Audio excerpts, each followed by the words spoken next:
Hello and welcome to Frontline Conversations. Tamil Nadu's Dravidian politics has been causing ripples because of its exceptionalism to the Hindutva nationalism sweeping through the country. Its success stories of economic development, and it's much better than national average human development indices, have been such that the usage of the term Dravidian model of development is now commonplace. How did a social reformist movement going back more than 100 years that began as a movement against Brahmin domination turn into a political vehicle that has now dominated Tamil Nadu's politics for over 6 decades?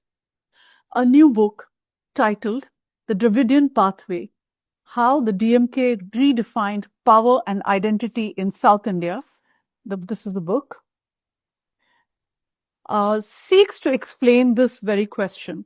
And to discuss this whole question, I have with me the author, Vignesh Rajahmani.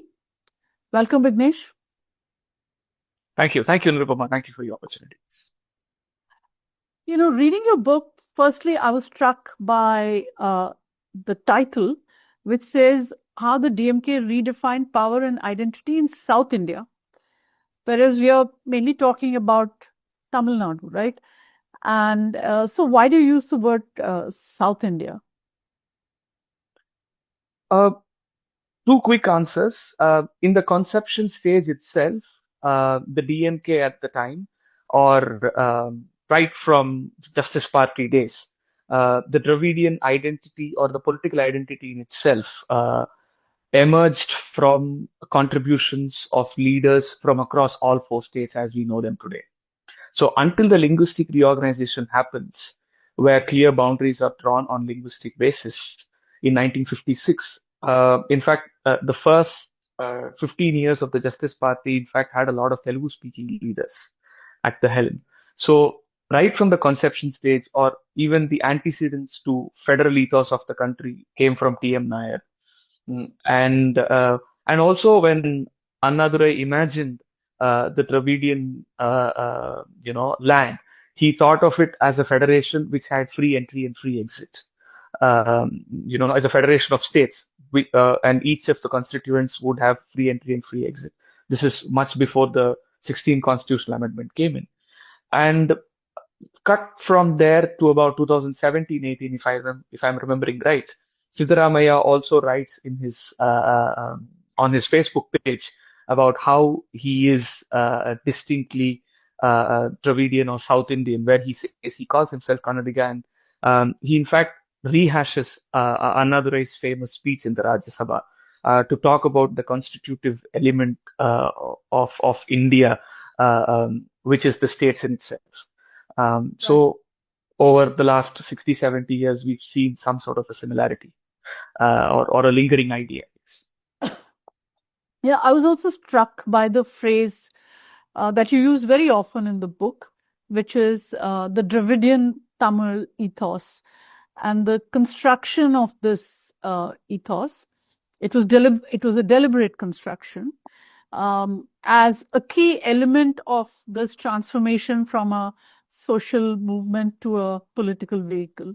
Can we talk about this a bit? Largely, identities that we have today across the world, and even particularly across the global south, are generally ascriptive identities. They are nativist at times. They can get nativist. They can get, and they have a tendency to become nationalistic as well, in a way that they're exclusionary. In this context, Tamil is an ascribed identity, right? Yes. So that's where when we look at Dravidian and Tamil together as a sum, or as so the sum is actually more than the total of its parts. So Dravidian is seen as, or is conceived as a land territory which had distinct cultural ethos, and also and this goes back to the works of K.K. Pillai, etc., which has been almost which goes back to about 1,000 years. And then even Aloysius, all of them have, given us genealogies of how the land had its own cultural ethos and socio-cultural ethos. And this being the space, and Annadurai goes back to the Sangam era, the early Sangam era, where he speaks about this land as a land marked by egalitarian values. So cuts from there, what does the word Tamil then do? Tamil becomes a language as such, as against an identity. So when seen together, Dravidian gives the identity its ideological roots and its value roots or its moral code, and Tamil becomes a language or a cementing force which can be spoken against the hegemonic construct of Sanskrit or Hindi, let's say. So Tamil, in other words, becomes a vehicle of resistance through which values of counter hegemonic moral code can be communicated or can be conveyed. In other words, uh, if one were to look at a lot of Tamil leaders as we know them today, they are not necessarily from Tamil Kudigal as a leader like Seeman, a nativist leader like Seeman would want to classify them as. They're not birth-based, but they are, so being Tamil is actually an identity where you be Tamil by doing something or by It's higher subscribing than to language. Yes, yes. It's more than language. Yes, it is definitely not an identity in an ascribed sense. So there was a question, why not just Dravidian? Yeah. But the question then goes back to the way in which Tamil language also went through reforms. But if we were to go to the work of, let's say, A.K. Ramanujan, he speaks about how, even Tamil as it is spoken and as it is written today went through a series of reforms for it to become a lot more accessible to people. It doesn't have. It's almost like how BBC invented English, which is not a dialect that's spoken in any part of England, but it is common to every part of England. It's in the same way, even the language Tamil went through so many reforms, unlike Andhra Pradesh. And therefore, not just Dravidian, but also Tamil. Okay. You make a language, accessible, and then you give a value system, or you build a value system, not just give, but build a value system through, which the language can be used to communicate. Okay. Some of the most interesting parts of your book are about the differences between the personalities of that period within the Dravidian movement as well and outside it. So one of those differences, we'll take the first one between Periyar and Annadurai. In the way also they approached the concept of this Dravidian Tamil ethos. So and you speak about how Annadurai rooted it as he differed from Periyar in this way. He rooted the Dravidian Tamil ethos in the ancient Sangam era. So why was this important politically? Thanks for this question. Actually, I love this question. So, two quick points for this. The differences, if we were to simplify between Periyar and Anna, Periyar was vocally anti-Brahmin because he was in the business of persuasion. He needed to speak to people from the lower castes and Dalit caste groups as we know them today. So he spoke to the bottom two sections of the society, the Shudras and the Dalits. And he was in the business of persuasion. He was in the business of talking to people. Therefore, he needed to sort of speak a certain language. And therefore, while Periyar's ideas were anti-Brahminical, he came off as very anti-Brahmin. And Periyar did not believe in the notion of history. He said, forget history and forget tomorrow, because the Hindu system, or even any religion for that matter, or particularly the Hindu religion, which he was interested in, either locates your current suffering to a past, to a past life, or the problems of the past life, or some happiness in the future life. So he said, you need to root yourself in the present, and you can make yourselves better. And therefore, he did not believe in the notion of history. For him, Dravidian could just be a 10 by 10 room that either I am sitting or you're sitting in, where the values of egalitarianism existed. Uh, um, and therefore he was interested in the Bhakti movement, because Bhakti movement was the time period where all of the Dravidian movement leaders thought that caste crept into the Tamil society. And this is also narrated by Aloysius in his book, or even K. Pillai for that matter in his seminal work. Um, and also Nick Dirks, if one were to read him as he should be read.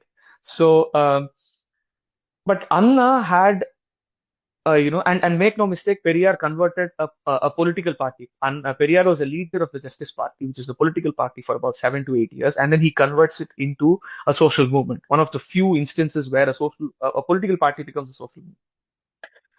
So Anna now breaks away, creates the DMK, and for Anna, he needs to bring people together. And one of the fundamental ideas of any identity that he understands, or he comes to understand, is a value of antiquity. For instance, the Sanskrit or the Hindi or the Brahmanical identity for him held some kind of a past. And this is also narrated by Dipankar Gupta in his work, in terms of how in 18 and 1900s, a lot of caste groups, middle and lower caste groups, wrote their own histories and then went to the British officers and said that give us Kshatriya status, which journalists like Aptos will call a buffer zone. The Kshatriya is a buffer zone where you sort of put anything. And so in this case, Anna then realizes the importance of what, the value of antiquity holds in any identity, because you need to sort of feel nice about, or you need to feel that you are there, you've been there, and you're not just rooted somewhere, rooted in something. Yes, some rooted. Yeah, some rooted, yes. So therefore, he moves back to the abstract Sangam era that we have limited understanding of, but whatever understanding that we have of it, it is a place marked by egalitarian values, where Ur and Sabaigal had women speaking. There was no caste system as we know it today. There was no Idanbe Valande. There was nothing of that sort. None of the iterations of caste. In fact, at best, there was some kind of an agroclimatic, division, Kurunji, Palai, and all of that. So Marudam, etc., and Nedal. And this allows Anna to move to the notion of anti-Brahminism, because now he's a political party, and he says, if I keep the outsider as a person, or as a particular identity, then my movement is only as good as that person or that group of people changing themselves. But instead, if I root it in the notion itself of graded hierarchy, graded inequality, which is I think one of the most profound definitions of caste system in India given by Ambedkar. He said, if I root it in the notion of graded inequality, then that's the best way for the movement to continue to be subaltern. Therefore, he writes this epistle. In his epistle, he writes this article called Aryam Irukkumidam. And he says, if a Brahmin ill-treats an intermediate caste person, that's where Aryanism exists. If an intermediate caste person ill-treats a lower caste person, then that's where it exists. And if a lower caste person does that to Dalit, and if a Dalit does that to a lower Dalit. So and therefore, the idea of Dravidian identity being an identity where you are a part of it by doing, as against ascribed versus subscribed, also gets pushed towards people. So it's a conscious idea. You need to sort of keep working on it and keep working with it. You can at best be a contender, not the owner of the identity. And therefore, you see from about 1950s to about 2000, even 1990, when 1920, sorry, when in 1920, when Nadesa Mudaliar speaks about non-Brahmins, he speaks about non-Brahmin Indians, backward castes, depressed classes, Anglo-Indians, and even Mohammedans and Christians. And today, in 2000, in the 2000s, we see pride marches being done with Periyar and Ambedkar photos, and also Tamil Nadu giving out a glossary for LGBTQIA communities. So it continues to sort of expand itself. Right. So, one of the big parts of your book is about the DMK's network of reading rooms, Padipagam.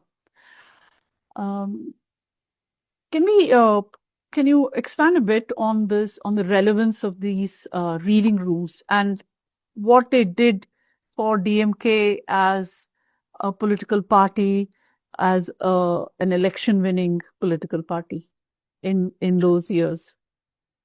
So the reading rooms was an idea that came to Anna from a Periyar's taunt, saying, now that you've become a political party, you're going to give up on value system and you're going to be a person that's going to compromise perpetually. So that was in I'm not quoting anybody, but this is the message from Periyar in the way that he speaks.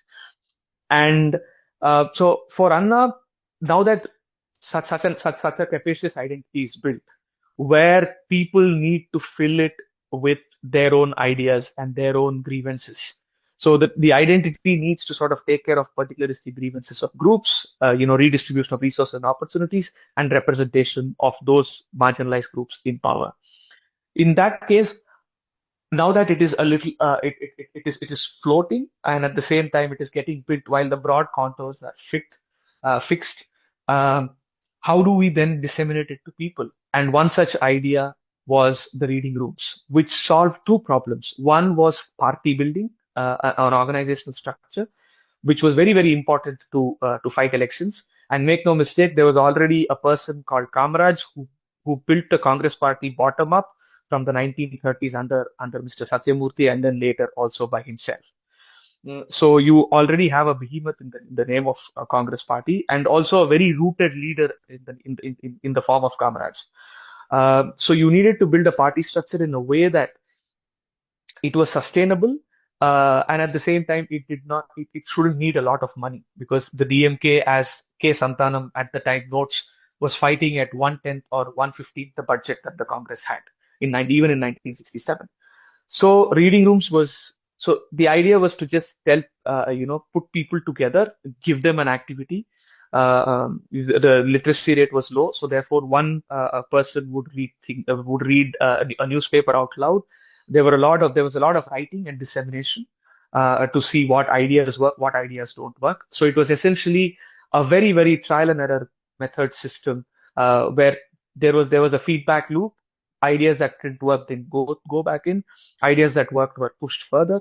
So a party was built, and at the same time the ethos became common sense of people, even if they chose to give their own names. So you had supporter autonomy and cadre autonomy. You could support the party on your terms, as long as you had a broad understanding, or a broad concurrence, and you could be the cadre of the party on your terms.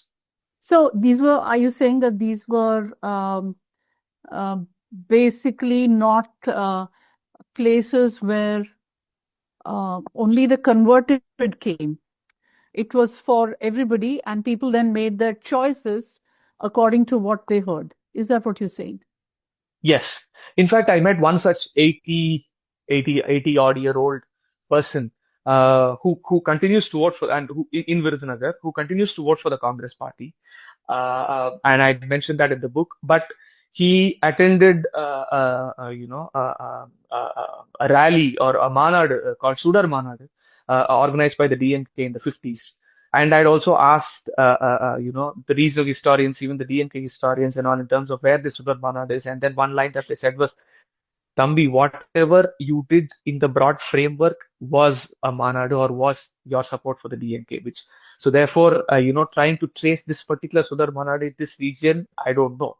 So here is the person for the last 70 years reads Murasoli every day, or almost every other day whenever he gets a chance, but continues to vote for the Congress party. He says, I continue to read the DMK, but and even there are also readers of Janashakti there, but voters of the DMK in these reading rooms. They're the readers of Hindu as well. And one such person told me, what is this, a reading room? I mean, how can this be a reading room without an English newspaper? And he said, my old age pension is going to get doubled. So I'll definitely buy the Hindu paper and keep it there. And this mandram is called the Uday Suryan mandram in Virudhunagar, which is essentially a tailor shop and a small room with a table and chair, with a bench and chairs. So there was a repertoire that was built. There was a vocabulary that was built in that process, through the reading rooms. A And political vocabulary. yes, a vocabulary to convey what the problem was. Right. And in fact, I met a person in Virginia, which also I mentioned in the book, who said, Kamaraj should have done something about the devaluation of currency. He all promised us. His father was a Congress supporter. He said, "Oh well, he promised us that he will take care of the country, and therefore he was going about he was going to Delhi." But when and make no mistake, the Nadars were big in trading, so the devaluation hit them. So he told me that my father was disappointed in Kamaraj because he did not do anything about devaluation. But the So how did story this is that come about? he was not even consulted on the devaluation. Precisely, exactly, yeah. So where the work, and this is where the vocabulary becomes important. The question was அவர் ஏதாவது பண்ணிருக்கணும்ல, which he should have done something. Even if you push him back, he said, but, and then so you're already, because that's the image that Kamaraj had. He was a very hallowed person in Tamil Nadu. And one of the reasons why, be it Anna, Kalaignar, none of them literally, if you look at the DNK magazines between 1960, before and after the K plan, you will see them as two different authors altogether. Because the attack that they had, that Bhaktavasalam was such a respite for them, saying, "Oh, thanks." So what explains then that Kamraj then went on to win a thumping majority in the Nagarkoil by-election for the Lok Sabha in 1969, I think, when the DMK's biggies like Karunanidhi and then the Speaker of the Assembly at that time, they were all leading the campaign for the DMK candidate. The most boring answer to this is that the caste equations worked, and Kamaraj was very, very astute with caste equations. This is what Forrester and Gnanadasan say. But there is actually a lot more to the story. The 1969 election in Nagarkoil is a Lok Sabha election, if I am not wrong. Yeah. And Kamaraj was seen as a leader that was leading Congress party from the front at the India level. So he was still, and one of the sections in my book also is that Kamaraj was defeated as a candidate but conserved as an icon or a leader by the DMK themselves. The 67 election in Virudunagar, as much as it is, so it essentially was the success of the political vocabulary that the DMK was able to push through people. So Anna did not go to campaign in support of Srinivasan, who defeated Kamaraj. Karunanidhi does not go, and neither did NGR. In fact, he only gets the only support that Srinivasan and his group gets from the DMK is essentially the photos of NGR being shot, which was sent to everybody, exactly, and in the hospital. That is also quite one of the reasons for the huge success of the DMK in that whole election, apart from the anti-incumbency. Yes, also a part of the mix, let's say. Yeah. A good correlation, of course. So therefore, except for that one photo, which was essentially a public good at that time, he did not get any support. It was essentially a group of 300, 400 youngsters who went door to door. They campaigned against the 17th Amendment, which meant that under the government could take over Rayatwari lands, not just Zamindari lands. They campaigned against the inflation. They campaigned against rising food prices. I shouldn't use the word inflation. And they also campaigned against food shortages. And Srinivasan is a leader that went to jail under the Defense of India rules. So he had, and this was Kamaraj fought a very similar election in 1950s in Gudiyatham, where a bunch of youngsters from across the state came and helped him win the election in Gudiyatham. So in about 13, 14 years, Kamaraj becomes very big. And also he is not able to campaign as much as he wants. He was not around for as much as he would have liked. The damage was made, and the Congress party essentially had a bunch of very elitist people at the helm who were speaking to the media or who were speaking to public, unlike Kamaraj. So all of this put together, he lost a state assembly election. But this doesn't mean, Kamaraj was defeated. Kamaraj as a candidate in Virudunagar became unviable in that election. So this Yeah, doesn't when you take away say from the colossal. yeah, when you say that Kamraj as a concept continued to No. remain alive, Yes. there is, even now in the campaigns of the DMK, of course the BJP definitely, but in the campaigns of the DMK, I think in the last election, um, eh, they were promising Kamaraj Achi, right? Yeah. Kamaraj rule. So it's quite a paradox, really, that a Dravidian party is promising Kamaraj rule. So there are 2 points where how Kamaraj can be seen, or how Kamaraj is viewed by the BJP, and 2 points in terms of how Kamaraj is viewed by the DMK. In 1952 election, when a majority is put together, and you know this better than I do, when the majority was put together by Rajaji, Kamaraj was one of the leaders who was against it, who said, let this election just go. Yeah. We will win this back. Okay. So, and in 1953-54, Rajaji writes in his own diary saying that Kamaraj is a Brutus. He's going to stab me. Because, and I also draw a longer history between Rajaji and Kamaraj, which is Satyamurthy and Rajaji had a certain friction, and then Kamaraj inherits it. So there is this friction that he had vis-a-vis Rajaji always. And because of Nehru's support to Rajaji, Kamaraj is keeping, playing his cards very carefully. And when the Kulakalvi Thittam, or the elementary education scheme comes about, modified elementary education scheme comes about, Kamaraj holds back as against outrightly supporting Rajaji. He just holds back and sees how things unfold. And he also uses a few of his supporters to create a bit of a ruckus, which is when Rajaji writes this. And cut to 1957 election, Kamaraj essentially gives around 50 seats to former DK members in the Congress party itself. So the non-Brahmanization or the Dravidianization of the Congress party happens. And the Satyanavutittam, as we know it, was put together by a group of people, and one of the most important people there is N.D. Sundaravadve, who's also a member of the DK. So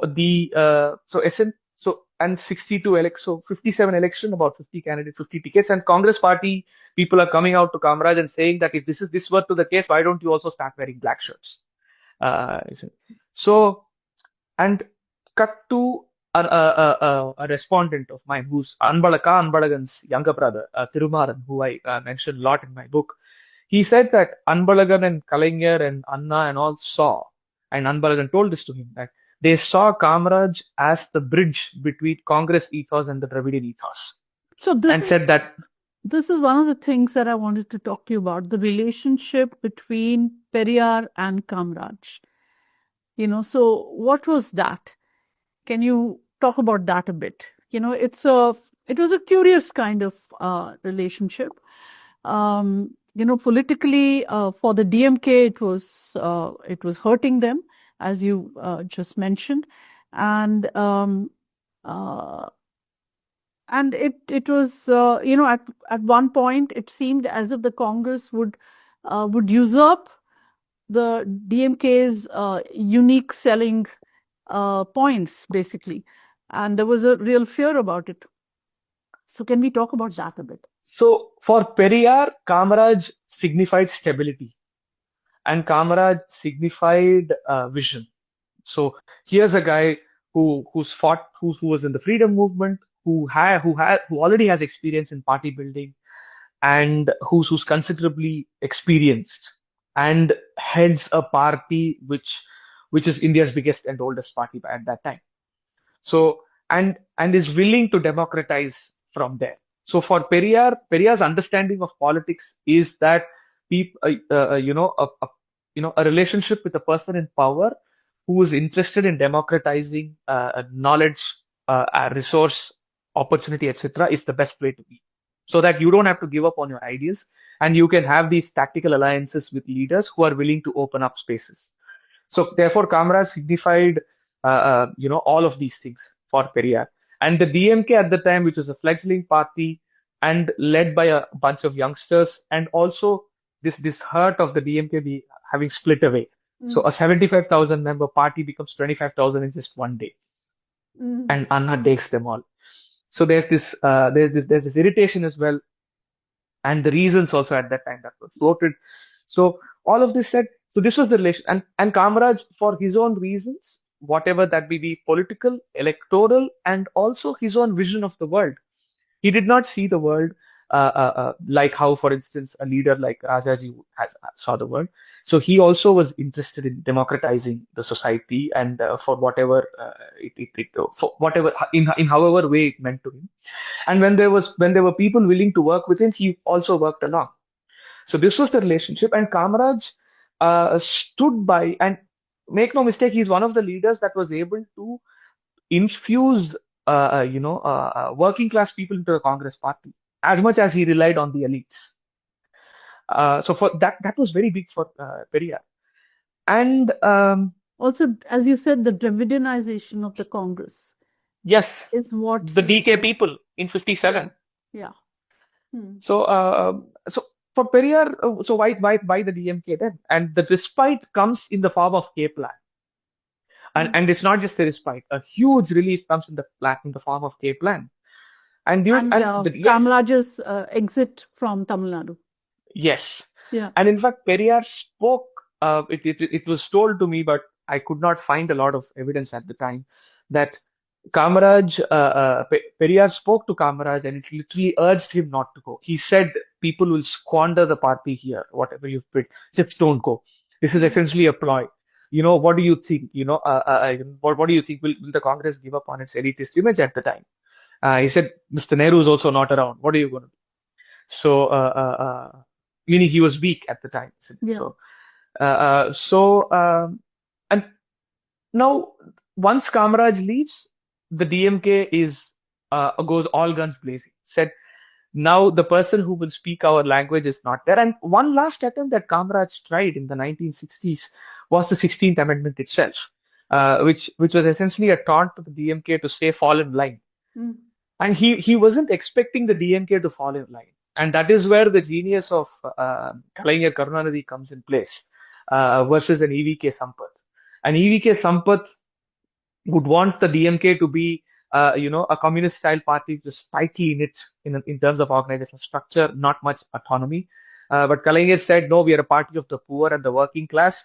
We need to give people so much talk about agency. There should at least be some autonomy. That's what he says. So let's draw the broad boundaries, but there should be autonomy through and through. And in the 60s, when the 16th Amendment is about to be tabled, Mr. Raman at the time, and Kalaignar and Anna, and all of them are making a claim. In fact, Kalaignar, VP Raman, and others are making a case to Anna, saying that it's okay to give up to this, give up on the idea of Dravidian Nadu for survival, because we are achieving something, and the Indian system has ways to sort of negotiate this on another day. While EVK Sampath is very strong. There's a split in the party, and Anna leans on to Kalaignar and all, and then Anna comes out of the 16th Amendment very well. And the network of reading rooms that I said, so all the speeches that he makes in Rajya Sabha is available in print, in Tamil, in almost all newspapers of that time. And then anti-Hindi agitation, anti-Hindi imposition agitation, Mr. G.B. Pant and Kamaraj's silence, all of that just helped them one over the other. Right. One of the paradoxes about the Dravidian pathway is that while on the one hand, there are these self-respect marriages, there are honor killings. Like if people marry out of caste, today there are these honor killings. I mean, every other day there is a case. And the horizontal solidarities that you have so nicely brought out in your book, as being the as being the backbone of this Dravidian Tamil ethos, that is constantly getting frayed because of caste violence, anti-Dalit violence, favors against Pallars, Vanyas against Parayars. Parayars. So this goes on all the time. How does one fit this into the Dravidian pathway, into the apparent progressiveness of the Dravidian pathway? You asked me not to wander away, so therefore I'm just going to tell you two lines. Yeah. Two lines in the wandering away, and then two lines which are going to straight respond to the question. One is the Dravidian movement was interested in building a solidarity between the lower caste groups and the Dalit caste groups. It basically worked in the bottom two sections of the society, which is where the competition is maximum. If I were to quote Kartik Ram Manoharan, a fellow scholar, uh, Brahmin as an idea is a no entry zone in the caste order, and Dalit is a no exit zone. No matter how many rules you violate or flout, you don't stop being a Brahmin, or you need not stop being a Brahmin. And no matter how many rules you follow of the Varna order, you don't get out of being a Dalit. Okay. So, and Ambedkar says that it's graded from there, and this graded inequality means that you need someone always below you and someone above you. It is in this context that we need to look at caste violence here today in Tamil Nadu, which is the Dravidian movement is successful in the context of building a horizontal solidarity in public/secular spaces. In other words, caste groups come together as interest groups under the broader Dravidian Tamil identity, and act for their to fulfill their grievances, to secure opportunity, and for representation in power. In private lives, it is still an unfinished business. It continues to be an unfinished business. And the more secularized the public spaces become, the private spaces also have a tendency to sort of hold on to in a more rigid manner. This is the broad idea. And particularly with respect to violence against Dalits, the violence has continued, as you said, from, let's say, the 1950s, 60s to till 2025. So the violence has stayed the same, but the reasons for the violence have fundamentally changed. The relative rate of growth of lower and Dalit caste groups has been faster than the rate of growth of backward castes or intermediate castes. This is what is causing violence. This is what is causing a certain notion of insecurity amongst people. So, growth, by growth, you mean yes, economic progress, or you mean population growth? Economic growth. Economic growth. So the Dravidian model book that was put together by that was written by Kalayarasan and Vijay Bhaskar present data about this. In fact, even the IHDS data, which is still old, between 2004-5 there was one round, and then 2011-12 was the other round. I hope the third round comes soon. But this data, and even NSSO data, whichever is available on caste level, when we disaggregate and see, we see that there is the relative rate of growth of Dalits has been faster than the relative rate of growth of lower classes of the backward castes. And that's where the violence is now coming out of insecurity. This is not to say that, it's a logical outcome. It is then, but the outcome can be plotted in the trajectory. We need to sort of have one more round, if not another, and if not another round of, politicization on these lines. But that leads me to the next question. Are Tamil Nadu voters already tiring of the Dravidian pathway? Is it past its use by date? I mean, especially, you speak about the challenges to this Dravidian pathway in your book, but you don't deal with it in great detail. But at this point, when there's an election coming up, one of the things that's constantly being talked about is family rule, dynasty, the appointment of Udayanidhi Stalin as Deputy Chief Minister has not gone down well at all. It's also, allegations of corruption. And now you have a new party in the mix, Tamilaga Vetri Kargam, led by the actor Vijay, who completely disavows Dravidianism. He said, I'm not going to link myself to anything that carries even a faint hint of Dravidianism. I'm not going to link to the DMK. I'm not going to link to the AIDMK, which is not as Dravidian, and you say this in your book as well, as the DMK. But so what would your advice be to the DMK at this point? And also, I think Mr. Vijay is very particular about being Dravidian in ideas, but not the Dravidian parties. He says Kolgai Ediri and Arasiyal Ediri. Political enemy and ideological enemy. Ideological enemy being the BJP and the political enemy or the electoral enemy being the TLK. With respect to TVK, one of the biggest, parties that would be affected is Seeman himself. And therefore, we see him a lot more radical. So, Seeman's 10% vote share that he built over the last 10 to 12 years is going to go away. And yes, youngsters, less politicized youngsters for varied reasons, are looking at an option. So in terms of the DMK, hold on to the ideological repertoire that you have and the governance repertoire that they have, because the allegations of family rule, dynasty, and corruption, if we were to plot it on a piece of graph across the country, then the DMK is comparable to any other party in the country. And it may even fall in the quadrant that is lesser than average at times. The corruption exists, but it exists in a very sophisticated manner. So, but that, if one were to plot it, and also corruption, essentially corruption is what people make out of it, isn't it? It's essentially the story that you tell as against the story that is. One compelling case is of, sorry, yes. Then what you're arguing is that all parties are the same when it comes to this, but the Dravidian Tamil ethos is what differentiates yes, the ideology. The ideology. So yes, stick to the ideology. That's what made Jagan lose his election. A big, welfare delivery, but no ideological rooting, lose election. Aam Aadmi Party, great programmatic interventions in the form of health, but what about your ideology? You lost the election. So, and make no mistake, you're actually fighting an ideological behemoth that believes in making people not voters. And my interviews with a lot of Prant Pracharaks and people in the RSS also sort of tell me that, हम तो लोग बनाते हैं, voter अपने आप बन जाते हैं. Which is a very particular, and they're interested in education, culture. They're not interested in bigger or more fancier portfolios. So in that context, stick to the ideological routing, deliver on governance, and see what happens. So what's your prediction for the next election? I don't, unfortunately, I'm not in the business of astrology.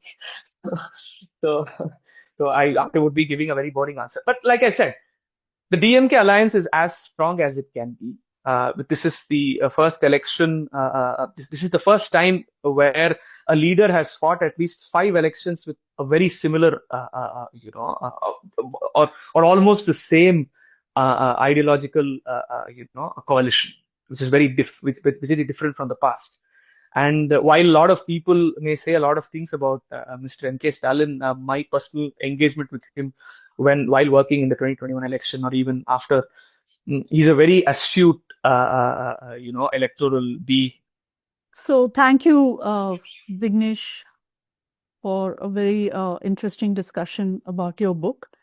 We look forward to more books from you on Tamil Nadu and other parts of the country, since you seem to have had a wide exposure to elections in all states. Thank you so much. Thank you very much, Nirupama. Thank you. Bye.